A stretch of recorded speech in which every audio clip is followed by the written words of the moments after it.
You're never happy, are you? That is a very good thing. You will continually come to clarity about new desire. You will continually come to new awareness that your desires will be eternally amended. And we want for you the ease and comfort and joy that come in the finally recognizing that you're not ever going to get it done. That a new desire is going to continue to percolate within you. And, this is big, and it's going to be another unfulfilled desire. So if you are oriented to checking things off your list, life goals, you are undoubtedly discovering that you can't check them off as fast as you put them on.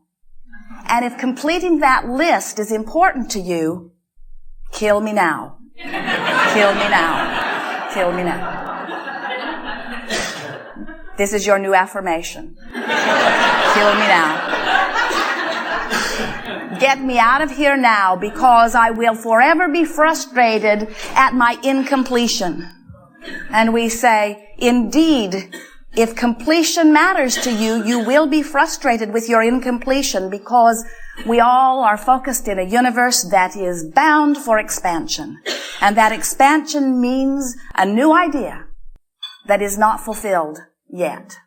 So, when you begin to get into this rhythm of a new desire being born, and it's fresh, it's bright, it's new, it's life-giving. And while it has not been manifested, it is breathing life into you. And so, as you joyfully anticipate it, and joyfully discover it, and joyfully peruse it, and joyfully anticipate it, that is the key word, and joyfully allow it, and then allow the manifestation around it, and then enjoy the new stance that you arrive at, and then enjoy the new set of contrasting experiences that give birth to yet another new desire, another new incomplete desire. But you have this knowledge now. You know that anything that you desire that you can bring about. You have this knowledge that you are about achieving vibrational harmony with your own desire.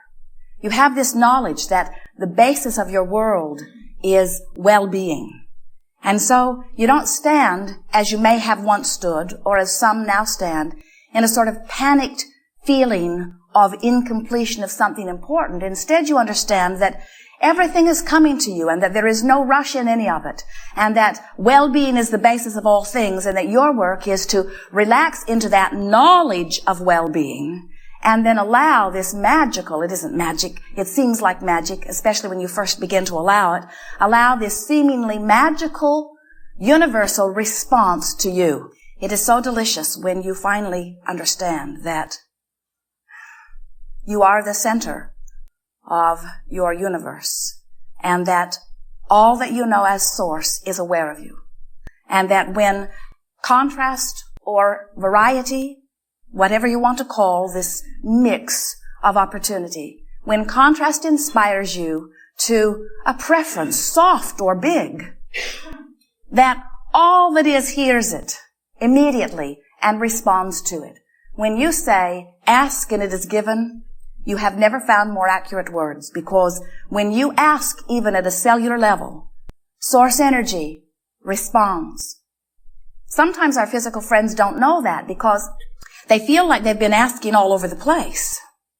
They feel as if they've been asking, and there are all kinds of things that they're either asking to leave them or asking to come to them, and it feels to them that they are not coming or they are not going. And we say, oh, your request has been answered.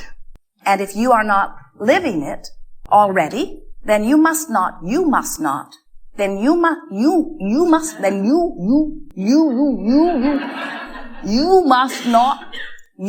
not yet be a vibrational match to your own desire. That's all there is to it. In other words, creating is about lining up energy in you. It's not about lining everything else up. It's not about getting anybody else in the universe even to agree with you. It's about you being a vibrational match to your own desire. It's about the mix within you. You are the only one who can get in your way. You are the only one who can hurt you. You are the only one who can put yourself in a vibrational place where you are not in harmony with your own desires. And the good news is, every single time you're doing it, to any degree, you have an emotional indicator that lets you know that you're doing it. When you feel positive emotion, like joy or exhilaration or love or appreciation, that means that in that moment, your horses are lined up.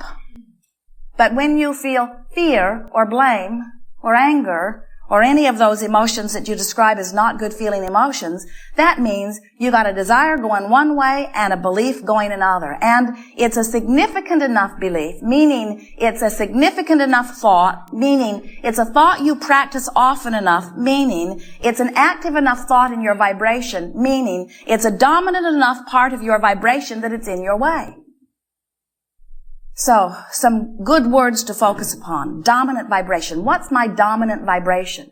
When we talk about your dominant relationships, we're talking about what has been most activated within you. Jerry and Esther were in a car wash a day or two ago, and Jerry found a book, and it is really a book written to the new father. And since Tracy and David have new baby Kate, these things are sort of interesting in the family these days. And so Jerry picked the book up and was reading a little bit of it, and he found it so humorous he wanted to buy it. So over the next few days, the book is very cleverly written. It talks about what to expect the first month from the baby, and what to expect in the first month from the baby's mother, and then the second month, and then the third month, and then the fourth month, and so on. These are things that she is complaining about. What is mother most complaining about? Number 1 is exhaustion. Number 2 is you. And then down this list of endless things, and they're very humorous things. Esther and Jerry laughed and laughed and laughed and laughed and laughed as they are reading this book. And then, this morning, Esther said to Jerry, I know this sounds crazy, but I think you activated complaining in me. Just playfully toying with all of these things, because suddenly Esther's more aware that the air conditioning in her room is too cold, and then it's too hot, and then it's too cold, and then it's too hot, and then it's too cold. In other words, it's as if some underlying vibrations have been activated by this 2 hours of reading this book. They've been reading it while they've been driving. And we say, sure enough. In other words, you cannot turn your attention to something without activating a vibration within you. Now, Esther was upset about this. She said, I thought I was way past that. As if she had had some very precise surgery that had removed anything like that so that it could never be activated again. And we say, your thoughts are not like that. You don't have a storage cabinet full of thoughts that somebody opens a drawer and gets them out and presents them again. You are a transmitting and receiving mechanism, and every thought that has ever been thought by you or by anybody else is available to you. So when something causes you to get focused upon something and you activate within yourself a frequency, now you have access to those thoughts. And it's not that you've been dragging around negative beliefs.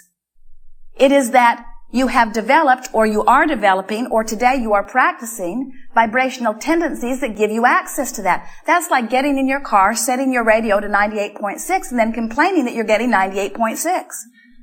I would much rather listen to other stations. Why is that the only station I get? And we say, push the button. Change the focus. Change the tuner transmitter. Set it on a different signal. And so what we are saying to you is you're setting the signal every single time. And often you don't even mean to be doing it. Sometimes what is dominant within you was emphasized when you were 2. You observed it in the family or in the circumstances around you. And as it began, and you made no intention, conscious intention, to turn your attention otherwise, it began to be a pattern of vibration.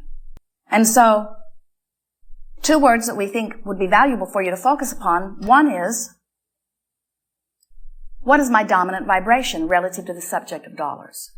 Freedom or bondage? What is my dominant vibration relative to my body? Am I in love with it or do I hate it? Do I trust it or does it scare me? What is my dominant vibration relative to my mother or my sister or my brother or the children in the campground next to me? What am I today activating in them? Last night as Jerry and Esther sat at a restaurant, they were very glad to be there, and they'd rushed to make their reservation time, and they sort of slipped into their seat and were just in the process of relaxing into the comfort of their space. And their server was late coming to work, so someone else took their drink order.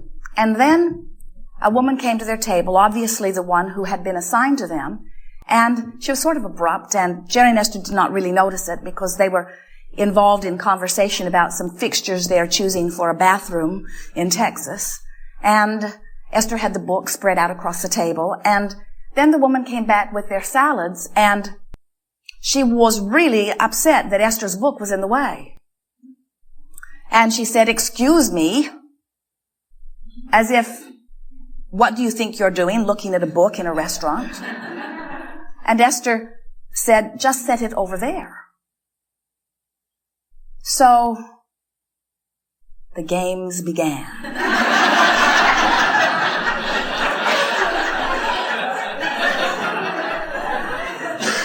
Who's really in charge of this table? And then the woman walked away, and Esther had a knot in her stomach. And Esther said, "Remember yesterday when we were talking to Sabrina? And she said that she knew someone who was grouchy, a bank teller or someone. And she just envisioned them joyful, sparkling, different. And for her, he became that." Esther said, "We used to play this game a lot. Let's play it again." So Esther said, "Let's talk about our server, who is clearly a very responsible woman, who wants very much to do a good job, who undoubtedly has a very broad life beyond this, who must be very good at what she does to even be here. She's in the process right now of settling into her day, as we all must do, and she's in that transitioning stage. And so here she is, beginning to remember why she's here in this restaurant, interacting with us. She's really a beautiful girl. She obviously cares very much about herself. It's important to her how she relates to others. I bet she has a beautiful smile. Her eyes are magnificent. I think we'll have a very good time here tonight." And when she came to the table next to pick up the salad plates, she dropped Esther's fork. And they all laughed. And then they had fun, they had conversation, the trauma was over.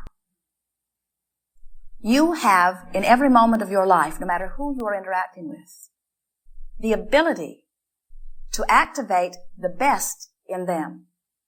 And when you do, your life will be good.